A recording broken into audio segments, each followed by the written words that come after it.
Your phone lights up. A text from a friend. Hey, you free tonight? And before you've even read it fully, something heavy settles in your chest. It's not them. You like them. You'd say you love them. But the idea of getting dressed, going out, performing yourself for 3 hours, it lands like an extra shift at a job you didn't sign up for. Then they cancel. Something came up, rain check?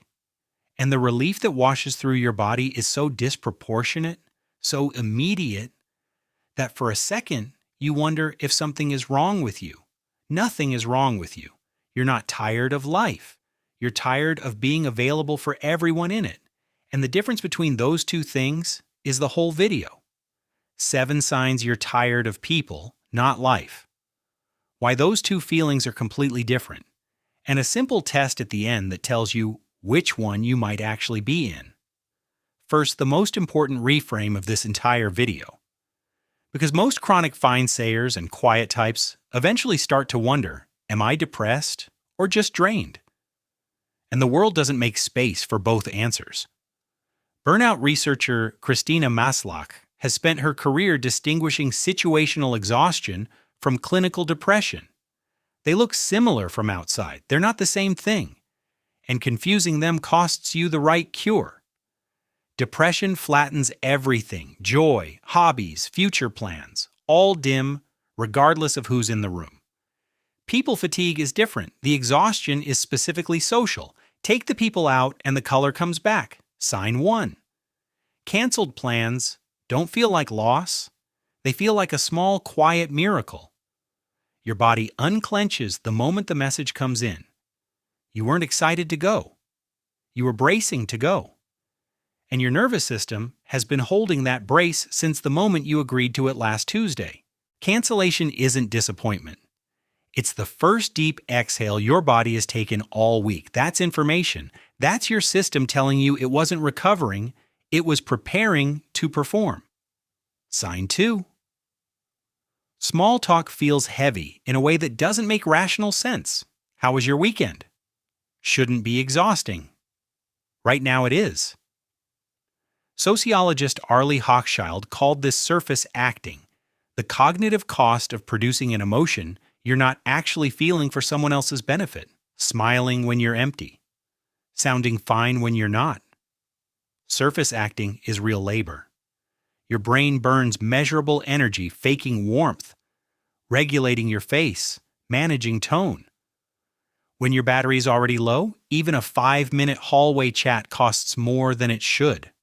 Sign 3. Your reply time has quietly stretched. You see the message, you read it, you mean to answer, and 3 days later it's still sitting there. It's not that you stopped caring, it's that replying now feels like a transaction your body can't afford. Every notification has stopped feeling like connection and started feeling like a demand, and the guilt of not replying adds more weight to the same exhausted system, so you avoid it more. The longer you wait, the heavier the unanswered message gets. Sign 4. Certain people drain you even when they've done nothing wrong. No insult, no conflict, no drama.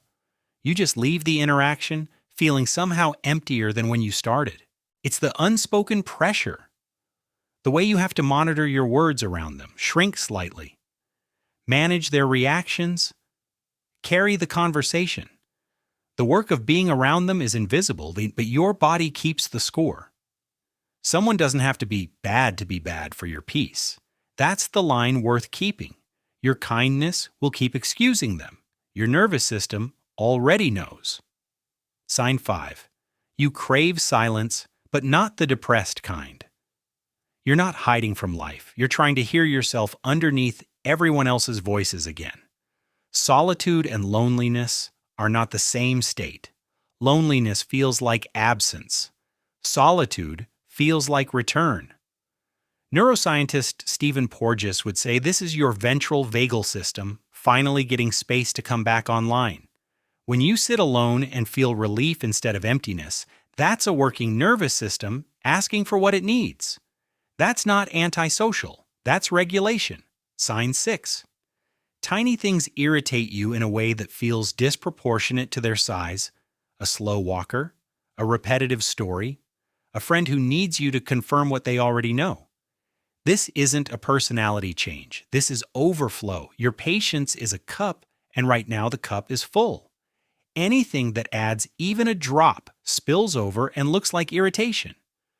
The person in front of you isn't more annoying than usual. You have less room to absorb them. The kindest thing you can do for both of you is rest before you become resentful. Sign 7. The one that makes all the others mean something. You still love life. You just don't have the energy for the people in it right now. You still want the walk, the book, the trip, the morning coffee in silence. The future plans excite you when nobody else is in the picture. Music still moves you. Quiet still feels good. That's the proof. You haven't lost the capacity for joy. You've just been spending all of it on humans who don't refill it. And there's an enormous difference between an empty battery and a broken one. Hit subscribe if any of this is hitting closer than you expected. Because the next part is the most important thing this video does, and the part most creators skip. Here's the honest split between two completely different states. They look identical from inside. They're not. The first is people fatigue, social exhaustion. The color drains in company and returns in solitude. Solo activities still pull you. Future plans still light you up. The system isn't broken, it's just overspent. The second is something different. Clinical depression carries a specific marker called anhedonia. The loss of pleasure in things that used to feel good, even alone, even doing what you love. The flatness doesn't lift when the people leave. Same exhaustion from outside, opposite cause. The test is simple and worth doing honestly. Spend 24 hours mostly people-free. Then notice, does the joy come back? Or does the silence feel exactly the same as the noise? If joy returns, you may be dealing with people fatigue, and rest may genuinely help. If nothing changes, that's a signal worth taking seriously, and you deserve real support for it, not a productivity hack, not another just take a walk. There's no shame in either answer. Both are real. Both are common. The only mistake is treating one like the other. There's a line worth carrying with you after this video ends. You don't need a different life. You need a different access policy. The exhaustion isn't a flaw in you. It's data about who currently has unlimited keys to your nervous system. Before you go, here's one thing to try in the next 24 hours. Not a permanent withdrawal. A small, deliberate experiment. Pick one full day, mute the notifications, no optional calls, no obligatory replies, no performed cheerfulness. Treat it like a recovery day for the part of you that has been on shift for months. Notice what happens by hour 18. Did your shoulders drop? Did something inside you start humming again? Did you suddenly want to text someone, not from obligation but from genuine warmth? That return of warmth is your answer. It's not antisocial. It's a working system that just needed quiet long enough to remember itself. Come back and tell me in the comments what shifted.